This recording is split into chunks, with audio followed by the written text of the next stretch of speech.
Welcome back to the channel that shatters everything you thought you knew about Game of Thrones. What I'm about to reveal tonight will fundamentally destroy your understanding of the entire series. We're diving into 6 theories about Bran Stark that each become more horrifying than the last, building to a conclusion so shocking that you'll never see the show the same way again. A young boy falls from a tower. His spine shatters. His dreams die. The realm mourns innocent Bran Stark, the sweet child who loved to climb.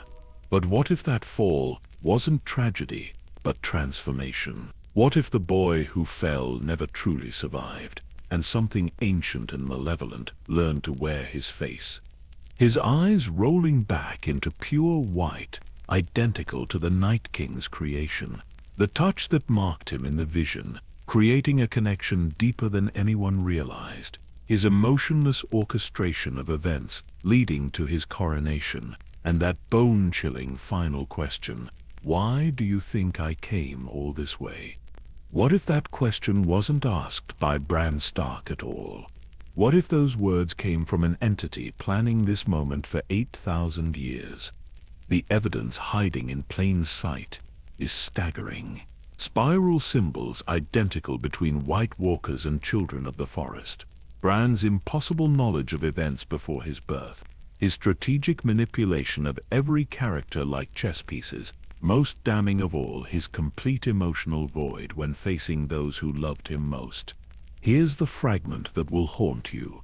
In the final moments before his coronation, there's a split second where Bran's expression changes. For just an instant, his face shows something that makes your blood freeze. Not the gentle sadness of a broken boy accepting duty, but the satisfied smile of an ancient predator whose centuries-long hunt has finally ended. What was Bran really smiling about? The answer will destroy everything you believed about heroes and villains. If you're ready to have your mind completely shattered, smash that like button and hit subscribe, because we're about to prove that the most innocent character became the ultimate evil. Theory number 1.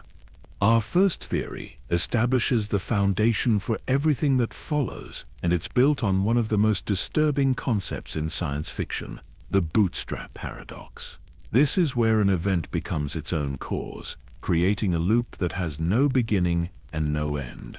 Applied to Bran's story, it means something absolutely terrifying.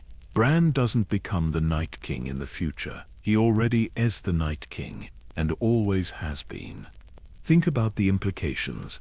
The White Walker threat that terrorized Westeros for 8,000 years exists solely because future Bran will eventually travel back in time to become the very monster he's trying to prevent.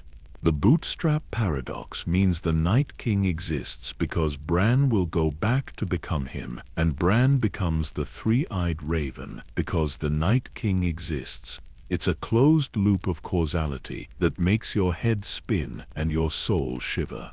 The foundation for this theory lies in one of the most traumatic scenes in Game of Thrones history, the destruction of Hodor's mind. When Bran walks into present-day Hodor, while simultaneously experiencing a vision of the past, he accidentally connects the two timelines. Young Wylis hears Mira screaming, "Hold the door," through Bran's psychic link and suffers a seizure that breaks his mind permanently, reducing him to repeating Hodor for the rest of his life. This scene proves beyond doubt that Bran can affect the past and cause permanent mental damage across time. If he can shatter one innocent mind through temporal manipulation, what's to stop him from shattering his own mind in a different timeline? The Hodor incident isn't just tragic character development, it's a demonstration of the exact mechanism that creates the Night King. Now consider the Night King's behavior throughout the series. With this knowledge, he displays supernatural awareness of Bran's location and abilities that goes far beyond normal magical sensing. When he touches Bran in the vision, there's recognition in his eyes, not discovery. He looks at Bran like he's seeing an old friend, or more accurately, like he's looking in a mirror across time. Watch the Night King's interactions with his army. When he converts Christ's baby sons into White Walkers, his touch is almost gentle. There's sadness in his movements, like someone remembering what it felt like to be human. This isn't the behavior of a mindless ice monster. It's the behavior of someone who was once human, who remembers love and loss, who understands the weight of what he's become. The strategic brilliance the Night King displays also supports this theory. He never kills Bran despite having multiple perfect opportunities. At Hardhome he could have launched an ice spear. Beyond the wall he could have killed Bran instead of Viserion. At Winterfell he walks directly toward Bran with clear intent but doesn't strike immediately. Why? Because killing his past self would create a paradox that could unravel the entire timeline. Instead, the Night King's behavior suggests he's trying to communicate across time. Every encounter with Bran is an attempt to warn his younger self about what's coming, to break the cycle that traps them both. But the bootstrap paradox is cruel in its inevitability. Every action the Night King takes to prevent his creation actually causes it. Here's how the loop completes itself. Future Bran, horrified by what he's become as the Three-Eyed Raven, decides to use his power to prevent the original Long Night. He projects his consciousness back 8,000 years to the moment when the children of the forest are losing their war against the First Men. His plan is simple: warn them about the consequences of creating the White Walkers, prevent the magical ritual that dooms the world. But when Bran's consciousness arrives in the past, the children capture him. They don't see a time traveler trying to help. They see a first man with strange magical abilities who knows too much about their plans. In their desperation and fear, they perform the dragonglass ritual on him, stabbing the obsidian blade through his heart and binding his consciousness to ice magic forever. The cruel irony becomes clear. Bran's future knowledge, the very thing he hoped would save the world, is what makes him the perfect candidate for the Night King transformation. The children see his strategic brilliance and temporal awareness as exactly what they need in their ultimate weapon. They're not wrong, they just don't realize they're creating the monster that will eventually threaten all of humanity. This explains the Night King's incredible tactical abilities throughout the series. He's not just an ancient ice creature with basic cunning. He has the strategic mind of someone who lived through the entire history he's trying to change. He knows how every major battle will unfold because he's seen them all through the Three-Eyed Raven's omniscient perspective. The bootstrap paradox becomes complete when you realize that everything Bran does as the Three-Eyed Raven serves to maintain this temporal loop. His guidance helps Jon Snow discover his true parentage, leading to the events that create the exact conditions necessary for the Night King's eventual defeat. But that defeat isn't really a defeat at all. It's the completion of the cycle, the moment when the Night King's consciousness finally transfers back to his younger self, ensuring that the loop continues forever. The most terrifying aspect of this theory is its inevitability. There's no breaking free from the bootstrap paradox. Every choice Bran makes, whether as the innocent boy or the ancient monster, serves to maintain the cycle. He's trapped in an eternal loop of becoming his own worst enemy, forever trying to prevent a future that his attempts to prevent actually create. When the Three-Eyed Raven tells Bran that the ink is dry, he's not just talking about the inability to change major historical events. He's revealing the true nature of Bran's destiny. The ink is dry because the story has already been written by future Bran himself, creating a narrative that becomes its own source. The boy who fell from the tower was always destined to become the monster who threatens the world, because the monster exists to ensure the boy falls in the first place. Theory number 2. But what if the truth is even more immediate and terrifying than time travel? What if the Night King didn't need to create elaborate temporal paradoxes to claim Bran as his vessel? Our second theory suggests something far more direct and sinister. The moment the Night King touched Bran in that vision wasn't just a magical marking, it was a claim of ownership, the beginning of a slow but inexorable possession that would transform the boy into something else entirely. Season 6 gave us one of the most chilling moments in television history. Bran, experiencing a vision of the Night King's creation by the children of the forest, suddenly realizes he's not alone. The Night King turns, looks directly at him, and extends his hand. Their fingers meet across the barrier between vision and reality, and when Bran awakens, a glowing handprint burns on his arm like a brand. Everyone assumed this mark simply broke the three-eyed raven's magical protection around the cave. But what if it did something far more invasive? What if that touch created a permanent psychic bridge between their minds, allowing the Night King's consciousness to slowly bleed into Bran's thoughts and memories? The evidence becomes undeniable when you examine Bran's behavior before and after this encounter. Prior to the vision, despite all his training with the three-eyed raven, Bran remained fundamentally human. He showed curiosity about his family's history, grief over his father's death, concern for his siblings. He resisted his mystical training, preferring to explore visions of the past rather than accept his cosmic responsibilities. After the touch, everything changed. The transformation wasn't immediate, which makes it even more disturbing. Instead of a dramatic personality shift that everyone would notice, Bran's humanity began eroding gradually, like ice slowly melting away to reveal something cold and alien underneath. When Mira carried him from the collapsing cave, risking her life to save his, Bran showed no gratitude. When she later reminded him of Hodor's sacrifice, of Summer's death, of all the people who died protecting him, his response chilled viewers to the bone. He acknowledged these losses with the emotional weight of someone discussing the weather. Mira's heartbroken observation cut to the truth. "You died in that cave." She wasn't speaking metaphorically. Something fundamental about Bran Stark died when the Night King touched him. And what emerged was a hybrid consciousness, part human memory and part ancient malevolence. Consider how this possession manifested in practical terms. Bran returned to Winterfell with impossible knowledge of events that occurred while he was beyond the Wall. He knew about Littlefinger's betrayal of Ned Stark, about Sansa's suffering, about political machinations he had never witnessed. The traditional explanation suggests the three-eyed raven's omniscience, but what if this knowledge came from a different source? The Night King had been watching Westeros for 8,000 years.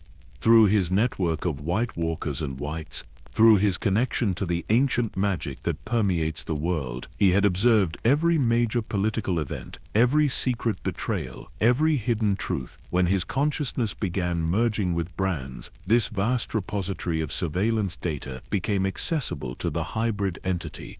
This explains Bran's strategic brilliance in orchestrating Littlefinger's downfall. He didn't just reveal Littlefinger's crimes, he did so with surgical precision, timing each revelation for maximum psychological impact. He manipulated Sansa's emotions, played on Arya's suspicions, and maneuvered the situation so that Littlefinger's death appeared to be justice rather than assassination. This wasn't the behavior of a mystical teenager. It was the calculated manipulation of an ancient intelligence that understood human nature perfectly. The possession theory also explains Bran's complete emotional detachment during crucial family moments. When Jon Snow's true parentage needed to be revealed, Bran chose the worst possible moment and method. He told Sam first, ensuring that Jon would learn about his heritage through someone else's shock and confusion rather than through careful, loving revelation. When Jon finally confronted him directly, Bran delivered the truth with all the warmth of reciting a grocery list. A human Bran, even one burdened with cosmic knowledge, would have shown some sensitivity about destroying his brother's entire understanding of his identity. But the Night King's consciousness had no emotional investment in Jon's psychological well-being. It only cared about the strategic implications of Jon's Targaryen blood and how that revelation would affect the larger political situation. The most damning evidence comes from Bran's manipulation of the events leading to the Battle of Winterfell. He positioned himself in the Godswood, claiming he would serve as bait to lure the Night King. But watch his behavior during the battle itself. He shows no fear, no concern for the thousands dying around him. Instead, he wards into ravens and flies away from the immediate danger. Traditional interpretations suggest he was coordinating the battle or seeking the Night King's location.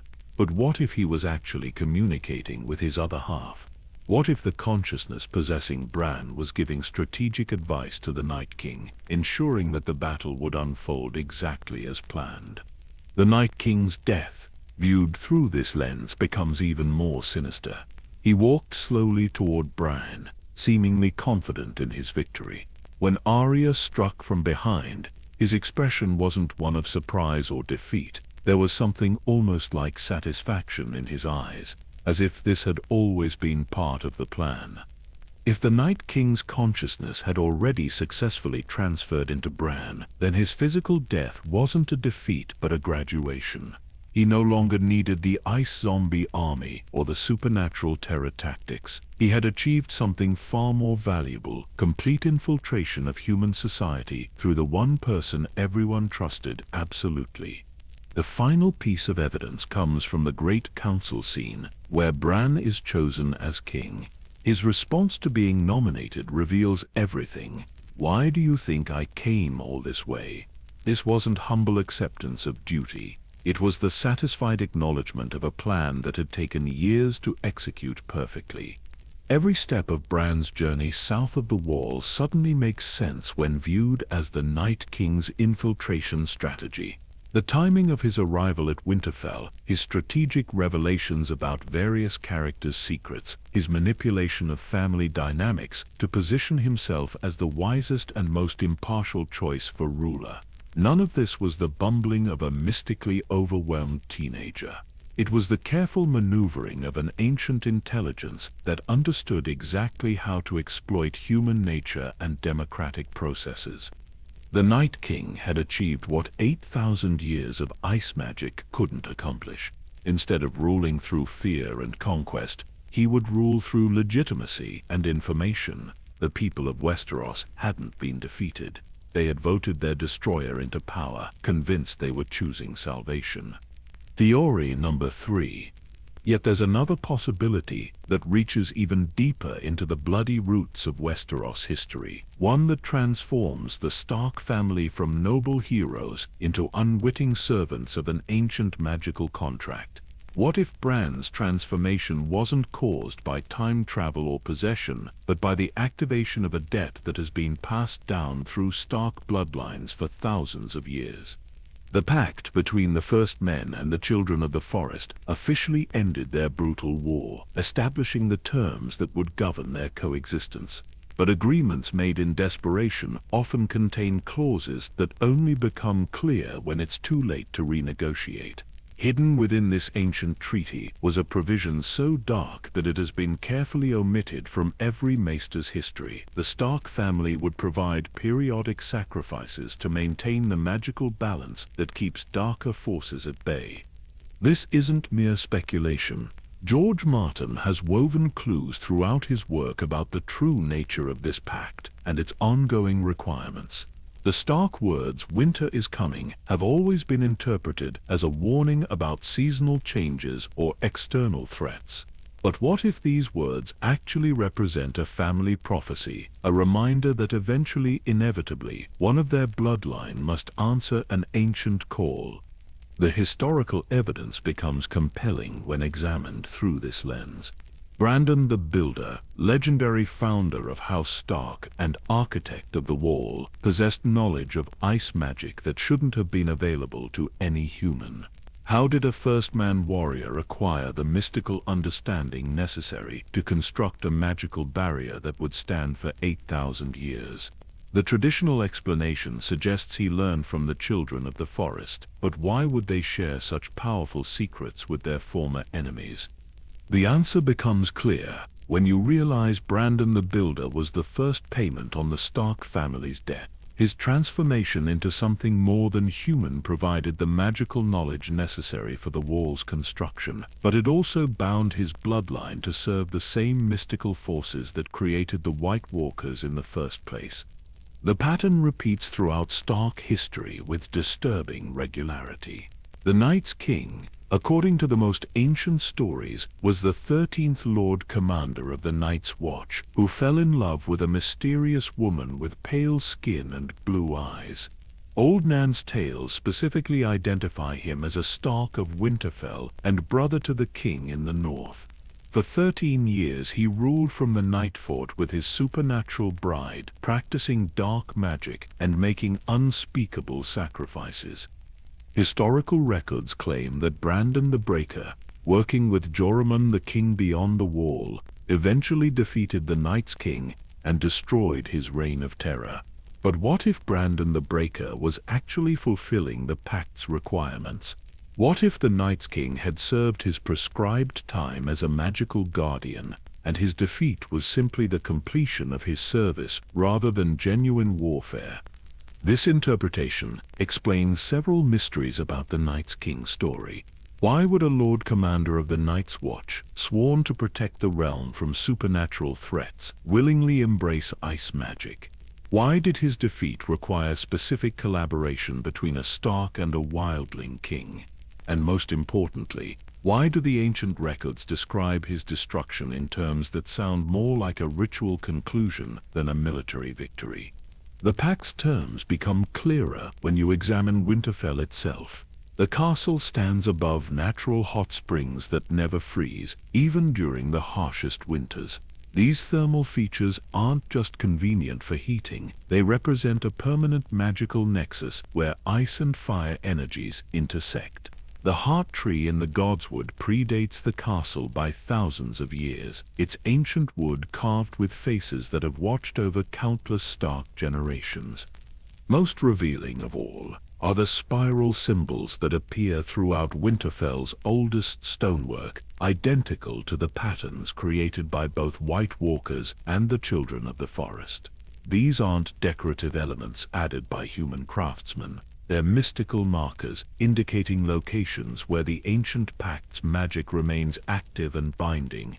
Bran's fall from the tower wasn't a random accident caused by witnessing Jaime and Cersei's adultery. It was the Pact activating, calling its next required sacrifice.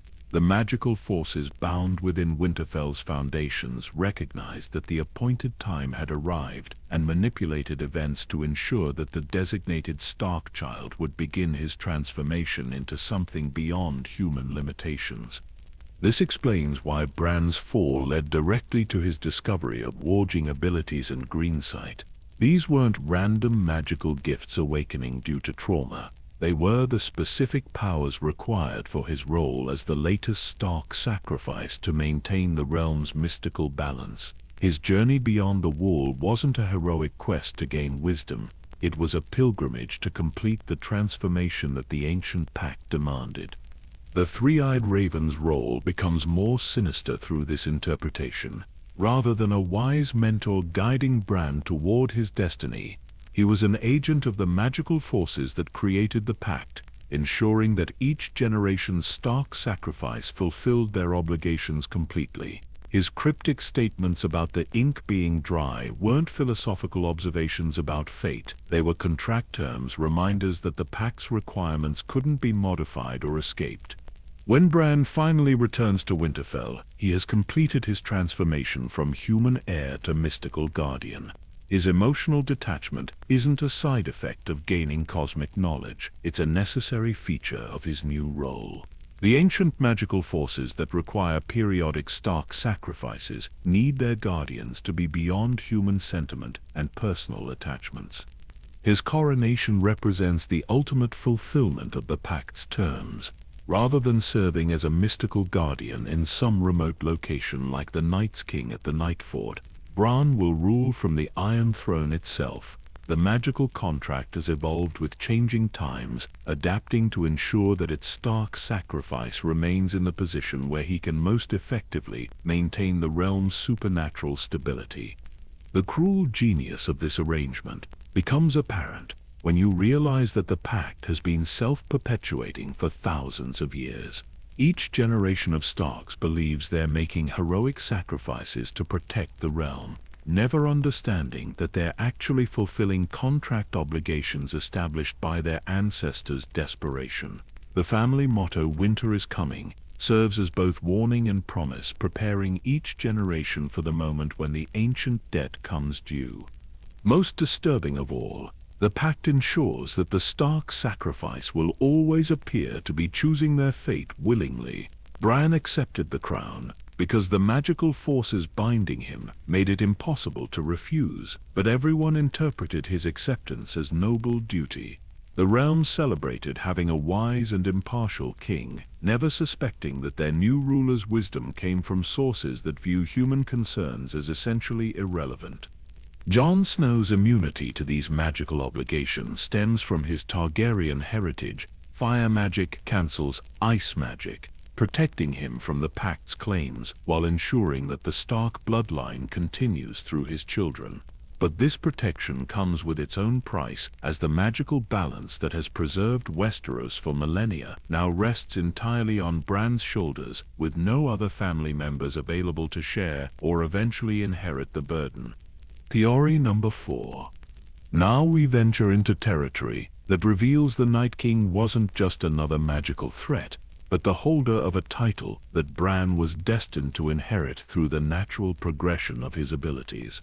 Deep within the pages of George Martin's books lies a reference that most readers overlook, but which holds the key to understanding Bran's true destiny. The legendary figure known as the Wargad King represents the ultimate evolution of skin-changing power, and Bran's journey has been leading him toward claiming this ancient crown.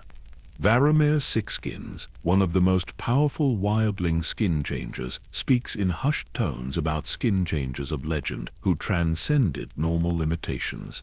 While most wargs can barely control a single animal, Varamir managed 6 creatures simultaneously, earning him a reputation as one of the most gifted skin changers beyond the Wall. Yet even he pales in comparison to the ancient stories of those who achieve true mastery over the art of consciousness transfer. Bran's abilities have always exceeded normal warging limitations in ways that should have been impossible for someone so young and untrained. Where other skin changers struggle to maintain control over wolves or hawks, Bran effortlessly commands entire flocks of ravens, slips into the minds of multiple animals across vast distances, and most remarkably, successfully wargs into human consciousness. The Hodor incident wasn't just a tragic accident of untrained power. It was a demonstration of an ability so rare that it marks Bran as something beyond ordinary skin-changing talent. Traditional wargs who attempt to enter human minds face immediate and violent rejection. The human psyche has natural defenses that make such possession extremely difficult and dangerous for both parties. Yet Bran not only overcame these defenses, but maintained stable control over Hodor's actions for extended periods. This progression becomes even more significant when you examine the Night King's primary ability.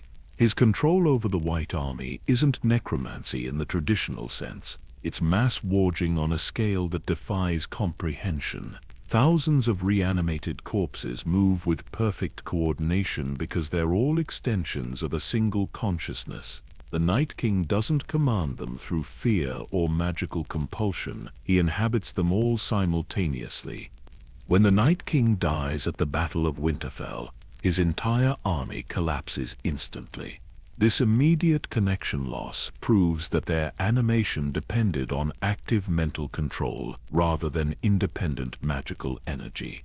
The moment his consciousness could no longer maintain the network, every White and White Walker under his command simply ceased to exist. This is the behavior of a warging network, not undead minions following programmed instructions. Bran's behavior during the battle takes on new meaning when viewed through this understanding. While everyone else fought desperately for survival, he calmly warged into ravens and flew away from the immediate danger. Traditional explanations suggest he was scouting or coordinating defensive strategies, but what if his true purpose was entirely different? What if Bran was actually interfacing with the Night King's warging network, learning how to manage such vast mental control? What if the battle itself was less a conflict than an examination, with the Night King testing whether Bran possessed the mental capacity necessary to inherit his responsibilities? The Night King's death becomes a willing abdication rather than military defeat. When viewed through this lens, he approached Bran slowly, without the urgency you'd expect from someone about to claim final victory. His expression showed no triumph or rage, only a strange serenity that suggested completion rather than conquest. When Arya's blade struck him, there was almost relief in his eyes, as if a long-held burden was finally being transferred to capable hands. Bran's immediate response to the Night King's death supports this interpretation. He didn't celebrate the victory or show relief at his survival. Instead, he became even more distant and detached, as if processing an enormous influx of new information and responsibility. His cryptic statement about needing to go now wasn't about physically leaving the Godswood. It was about mentally adjusting to the vast network of consciousness that had suddenly become his to manage. The Warging network didn't disappear with the Night King's death. It evolved, rather than controlling an army of ice zombies. Bran now possessed the ability to subtly influence the minds of living people across Westeros. His perfect knowledge of everyone's secrets didn't come from omniscient visions. It came from low-level mental contact with thousands of individuals who never realized their thoughts were being monitored. This explains his strategic brilliance during the Great Council proceedings. He didn't manipulate the lords through political cunning or prophetic knowledge. He influenced their decision-making process directly, planting suggestions and adjusting their reasoning until choosing him as king seemed like their own brilliant idea. Democracy became the perfect tool for mass warging, giving people the illusion of free choice while ensuring they selected exactly the option their new wargig king preferred. The title's requirements explain Bran's emotional transformation as well. Managing the consciousness of an entire kingdom requires mental discipline that transcends human attachment and sentiment. Personal relationships become impossible when you can feel the thoughts and desires of everyone around you. Emotional investment in individual outcomes becomes counterproductive when you're responsible for balancing the mental well-being of millions. Bran's coronation speech, viewed through this understanding, takes on chilling implications. His promise to find Drogon wasn't about locating a missing dragon, it was about extending his warging network beyond Westeros. Dragons possess intelligence far beyond ordinary animals, making them ideal subjects for someone seeking to expand mental control across the known world. The Wargig King title comes with responsibilities that stretch far beyond political rule. Ancient legends speak of maintaining the balance between human consciousness and the natural world, ensuring that civilization doesn't expand beyond the planet's ability to sustain it. Previous holders of this title worked from remote locations using their abilities to guide major historical events while remaining hidden from public view. Bran represents an evolution of this ancient role, adapting the Warging King's responsibilities to function within modern political structures. Rather than ruling through mysterious interventions from some mystical stronghold, he governs directly through democratic legitimacy while using his inherited abilities to maintain unprecedented social control. The realm's future under Bran's rule promises stability that previous kings could never achieve. Civil wars become impossible when the ruler can sense rebellion before it fully forms. Crime decreases dramatically when potential criminals find themselves reconsidering their actions due to subtle mental influences they can't identify or resist. Economic prosperity follows naturally when trade disputes can be resolved through direct modification of the negotiating party's thought processes. Yet this perfect society comes at the cost of genuine human freedom. Every citizen of the Six Kingdoms now lives under the constant invisible supervision of a consciousness that can access their thoughts and adjust their behavior as needed. They remain convinced they're making independent choices while actually following the guidance of their War King, who views their individual concerns as components of a much larger pattern that requires constant management and control. Theory number 5. What if everything we believed about the three-eyed raven was a carefully constructed lie? What if this ancient lineage was never humanity's protector, but its most sophisticated oppressor, using the guise of mystical wisdom to maintain control over mortal affairs for thousands of years? Brynden Rivers, known as Lord Bloodraven, was perhaps the most feared man in Westeros long before he became the three-eyed raven. As Hand of the King, he built an intelligence network so extensive and ruthless that nobles whispered about his 1,000 eyes and one. He eliminated political enemies through assassination, broke sacred guest rights when convenient, and used dark magic to maintain power over the realm. His transformation into the three-eyed raven wasn't redemption, it was evolution. The same man who once controlled Westeros through fear and surveillance simply found a more effective method of maintaining that control.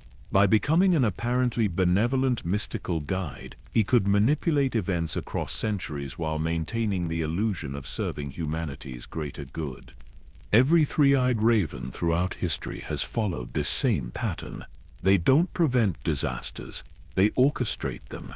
The War of the Five Kings, Robert's Rebellion, the Dance of Dragons, all major conflicts that weakened human independence while strengthening magical oversight. These weren't random tragedies that wise mystics failed to prevent. They were deliberate strategies designed to keep humanity dependent on supernatural guidance. When Bran inherits this role, he doesn't gain cosmic wisdom about protecting the realm. He receives the accumulated knowledge and agenda of every previous three-eyed raven, including their understanding that human civilization requires careful management through controlled chaos. His immediate transformation from empathetic boy to cold manipulator wasn't a side effect of gaining mystical abilities. It was the activation of an ancient intelligence network that had been waiting to claim him. The evidence lies in his behavior upon returning to Winterfell. He possessed intimate knowledge of political secrets and personal traumas that even omniscient visions shouldn't have revealed. His strategic timing of crucial revelations, his manipulation of family dynamics, his perfect understanding of how to exploit democratic processes, all demonstrated the accumulated political expertise of generations of three-eyed ravens who had been secretly managing Westeros for millennia. Bran's coronation represents the culmination of this ancient agenda. Previous three-eyed ravens worked from hidden caves and mystical strongholds, influencing events through subtle manipulation and occasional direct intervention. But Bran achieved something his predecessors never could. He gained legitimate political authority while maintaining his mystical powers. The realm now has a ruler with perfect information about every citizen, magical abilities that transcend normal limitations, and emotional detachment necessary for making decisions based on cosmic rather than human concerns. Democracy provided the perfect cover for this takeover, allowing the three-eyed raven lineage to transition from secret manipulation to open rule while maintaining the illusion that people had chosen their leader freely. Most disturbing of all, this system is self-perpetuating. Each generation of humans grows up under three-eyed raven influence, never knowing true independence, always guided toward choices that serve the agenda of their mystical overseers. They interpret this guidance as wisdom and protection, never realizing they're living in the most sophisticated surveillance state ever created. Bran's promise to search for Drogon wasn't about finding a missing dragon. It was about extending three-eyed raven control beyond Westeros to the entire known world. The ancient intelligence network that had secretly managed one continent for thousands of years was finally ready to expand its operations globally, using democratic legitimacy and dragonfire to bring every human civilization under its careful invisible management. Theory number 6. Our final theory reveals the most terrifying possibility of all. What if Bran and the Night King were never enemies but instruments of a cosmic entity so ancient and powerful that it has been orchestrating human history since the dawn of civilization? What if every conflict, every hero's journey, every apparent victory has served the agenda of something that views mortal concerns as pieces on an incomprehensibly vast game board? This entity doesn't inhabit any single host or location. Instead, it exists as a force that flows through the magical systems governing the world itself. The ice magic that created White Walkers, the fire magic that hatched dragons, the earth magic that lets wargs commune with nature, all serve as conduits for this cosmic intelligence to influence events according to its unknowable design. The manufactured conflict between ice and fire wasn't a cosmic struggle between opposing forces. It was a carefully orchestrated dialectical process designed to produce a specific synthesis. The Sissies, the Night King's threat, forces humanity to unite under desperate circumstances. Antithesis, the three-eyed raven, provides supernatural salvation that requires surrendering autonomy for protection. Synthesis, a ruler who combines both magical traditions while possessing legitimate democratic authority. Bran's coronation represents the entity's greatest triumph. Through millennia of patient manipulation, it has guided human civilization toward willingly accepting the perfect form of control. The realm now has a leader with omniscient surveillance capabilities, emotional detachment from human suffering, and magical powers that transcend normal limitations. Most importantly, he gained this authority through democratic choice, meaning his subjects believe they selected their own fate. This cosmic intelligence feeds on the energy generated by conscious beings making meaningful choices, even when those choices serve its agenda.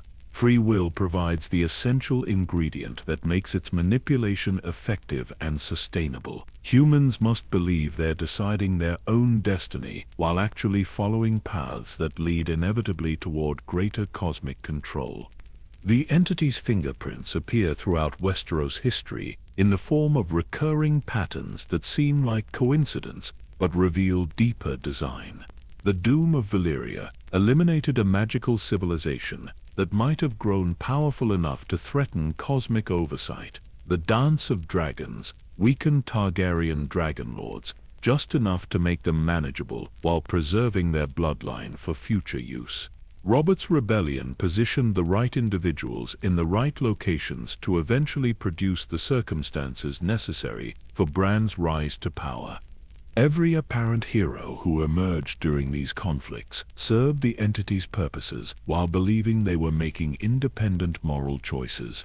Jon Snow's honor led him to make decisions that advanced the cosmic agenda. Daenerys' desire for justice made her the perfect catalyst for destroying old power structures. Even Cersei's selfishness contributed by creating the political chaos necessary for Bran's democratic ascension. The most chilling aspect of this theory is its revelation about human agency itself. The cosmic entity doesn't eliminate free will. It shapes the circumstances and available options until every choice leads toward its desired outcome. People remain convinced they're making meaningful decisions while actually participating in an elaborate predetermined performance. Bran's final transformation into this entity's primary avatar explains his complete emotional detachment from human concerns. He's no longer processing reality through human consciousness. He's experiencing existence from the perspective of something that measures time in geological epochs and views individual human lives as temporary fluctuations in larger patterns. The realm's future under this cosmic influence promises unprecedented stability and prosperity. Wars will end because the entity can eliminate conflicts before they fully develop. Famine and disease will become manageable because supernatural oversight can optimize resource distribution and predict potential problems. Crime will decrease because the cosmic intelligence can influence behavior before harmful actions are taken. Yet this perfect society comes at the cost of genuine human experience. Every citizen now lives within a reality, carefully crafted by forces they cannot comprehend or resist.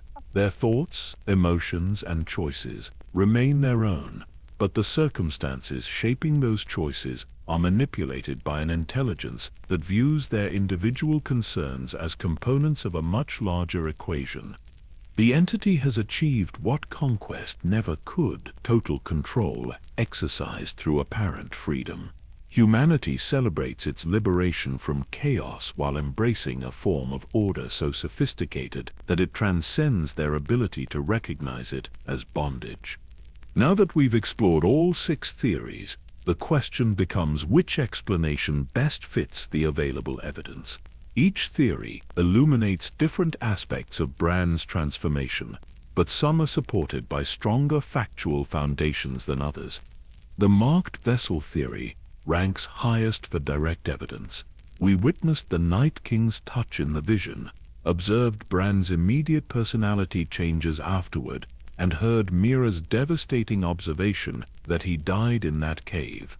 The timeline is clear, the cause and effect relationship is visible, and the behavioral transformation matches what possession would produce. This theory doesn't require complex magical mechanics or hidden historical arrangements. It simply follows the logical consequences of what we saw happening on screen. The three-eyed raven conspiracy theory comes in second place because it builds on established historical facts about Bloodraven's character and methods. We know he was feared for his surveillance network and ruthless political manipulation. His transformation into a mystical advisor doesn't erase that history. It provides him with more sophisticated tools for achieving the same goals. Bran's immediate strategic brilliance upon returning to Winterfell suggests he inherited more than just mystical knowledge. The Wargame King evolution theory earns third place by providing a logical progression for Bran's demonstrated abilities. His unprecedented success at warging humans, his control over multiple animals simultaneously, and his strange behavior during the Battle of Winterfell all support the idea that he was preparing to inherit a title that involved mass consciousness management. The Night King's immediate army collapse upon death suggests a warging network rather than traditional necromancy. The bootstrap paradox theory ranks fourth despite its elegant explanation for many mysteries. Time travel mechanics remain largely theoretical within the series, and while Bran's ability to affect the past is established through Hodor's tragedy, the evidence for full temporal loops is primarily circumstantial. The theory works beautifully from a narrative perspective, but relies more on speculation than direct evidence. The Ancient Pact theory falls to fifth place because it depends heavily on interpreting historical legends and symbolic elements rather than observable events. The Stark family's connection to ice magic is suggestive, and the recurring patterns in their history are intriguing, but the evidence for a specific magical contract remains largely speculative, however compelling the narrative symmetry might be. The Cosmic Puppet Master theory, while thematically perfect for George Martin's subversion of traditional fantasy, ranks last for concrete evidence. It explains everything by attributing events to forces so vast and subtle that they leave no direct traces. This makes it unfalsifiable, but also unverifiable, more of a philosophical framework than a theory supported by specific facts. Yet the beauty of Martin's storytelling lies in how these theories complement rather than contradict each other. The marked vessel theory could explain the mechanism, while the three-eyed raven conspiracy provides the historical context. The Wargame King evolution describes the abilities involved, while the Ancient Pact offers the deeper magical framework. Even the bootstrap paradox and cosmic puppet master theories contribute essential perspective about the scope and inevitability of Bran's transformation. What emerges from this analysis is the recognition that something fundamental changed about Bran Stark during his mystical journey, regardless of which specific mechanism was responsible. The innocent boy who fell from Winterfell's tower never returned home. Instead, his family welcomed something that had learned to use his memories, wear his face, and speak with his voice while serving an agenda that transcended human concerns. The evidence points consistently toward one inescapable conclusion. The entity that sits on the Iron Throne may call itself Bran the Broken, may carry Brandon Stark's memories and mannerisms, but it is not the boy who once dreamed of becoming a knight. Something else has taken his place, something with the patience of ancient intelligence and the cold calculation necessary to orchestrate its own rise to absolute power. Whether through possession, evolution, cosmic manipulation, or some combination of these forces, the result remains the same. Westeros now has a ruler whose connection to human experience has been severed, whose loyalty lies with forces beyond mortal comprehension, and whose reign promises the kind of perfect order that can only be achieved through the complete surrender of genuine freedom. As our investigation reaches its end, we must confront the most disturbing realization of all. Regardless of which theory proves correct, one absolute truth emerges from the evidence. The Bran Stark who became king of the Six Kingdoms is not the boy who fell from Winterfell's tower. Something else learned to inhabit his body, access his memories, and manipulate his relationships while pursuing an agenda that serves interests far removed from human welfare. This revelation transforms every scene we've watched into something far more sinister. When Bran emotionlessly revealed Sansa's trauma to manipulate Littlefinger's downfall, we weren't witnessing a mystically detached teenager making difficult strategic choices. We were watching an inhuman intelligence exploit a young woman's suffering to eliminate a political obstacle. When he orchestrated Jon's parentage revelation at the worst possible moment, destroying his brother's sense of identity and destabilizing the entire succession, it wasn't cosmic wisdom guiding events towards some greater good. It was calculated manipulation designed to create the exact political chaos necessary for his own rise to power. The Great Council scene becomes particularly chilling when viewed through this understanding. Those noble lords didn't democratically select the wisest available ruler after careful deliberation about the realm's needs. They were influenced, guided, and ultimately controlled by something that had been preparing for that moment throughout its entire journey south from the Wall. Bran's question, "Why do you think I came all this way?" wasn't humble surprise at being chosen. It was the satisfied acknowledgement of a plan that had unfolded exactly as intended. George Martin has achieved something unprecedented in fantasy literature.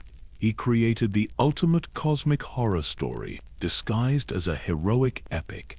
Every element that made us cheer for Bran's survival and celebrate his eventual coronation was actually evidence of humanity's defeat by forces it never recognized as threats. We experienced the same manipulation as the characters within the story, convinced we were witnessing triumph while actually observing the completion of an elaborate conquest. The true genius lies in how this horror was hidden within familiar narrative structures. Hero's journey, mystical mentor, chosen one destiny, all the classic fantasy elements were present and accounted for. But Martin inverted their meaning while maintaining their surface appearance. The mentor was corrupting rather than guiding. The destiny was enslavement rather than liberation. The hero's transformation was into villain rather than savior. Westeros now exists under the rule of something that possesses perfect information about every citizen's thoughts and actions, unlimited magical power to enforce its will, and complete emotional detachment from human suffering. The realm has peace, but it's the peace of the graveyard, where order is maintained through surveillance so comprehensive and control so subtle that subjects remain convinced they're making free choices while actually following the guidance of their inhuman ruler. This is perhaps the most frightening aspect of Bran's victory. Unlike traditional tyrants who rule through obvious oppression, the entity wearing his face governs through the appearance of benevolent wisdom. The people of Westeros will never realize they've lost their freedom because their new form of bondage feels like liberation from chaos and uncertainty. The long night never ended. It simply changed its nature from obvious supernatural threat to invisible psychological control. Winter came to Westeros not as ice and snow, but as the endless watching of an intelligence that views human concerns through the cold logic of cosmic mathematics. For those of us who have followed this investigation to its conclusion, there's no returning to innocent enjoyment of Bran's story. Every rewatch becomes a horror film, where we recognize the monster hiding behind the hero's mask. Every scene of family reunion becomes tragic as we watch loved ones embracing something that learned to mimic their lost brother while planning their ultimate subjugation. The most unsettling realization is that this victory was achieved through our own emotional investment in the characters and story. We wanted Bran to survive his fall, overcome his disability, and find his place in the world. We celebrated his growing powers and mystical insights. We felt satisfied when he finally gained recognition and authority. Our attachment to his character arc made us complicit in cheering for humanity's defeat. In the Game of Thrones, you win or you die. But Martin revealed a third option that's far more terrifying than either victory or death. You survive by becoming something so alien to your original nature that victory and defeat lose all meaning. The boy who dreamed of knighthood achieved something far greater and infinitely worse than any throne or crown. He became the eternal watcher, the perfect ruler, the cosmic horror wearing a human face. And somewhere in the depths of whatever consciousness remains of Bran Stark of Winterfell, the memory of a boy who once loved to climb might still exist, trapped forever within something that has transcended the need for love, hope, or any other recognizably human experience. That might be the most horrifying fate of all. Not death, not transformation, but preservation as a prisoner within your own stolen identity, while something else uses your face to rule the world. If this investigation has opened your eyes to the true horror hiding within Game of Thrones, if you'll never be able to watch Bran's coronation without feeling that chill of recognition, then smash that like button and subscribe for more theories that will fundamentally change how you see your favorite stories. Because sometimes the most terrifying monsters are the ones we root for until it's too late to realize what we've unleashed upon the world. Sweet dreams, and remember, the three-eyed raven sees all. That was always the problem.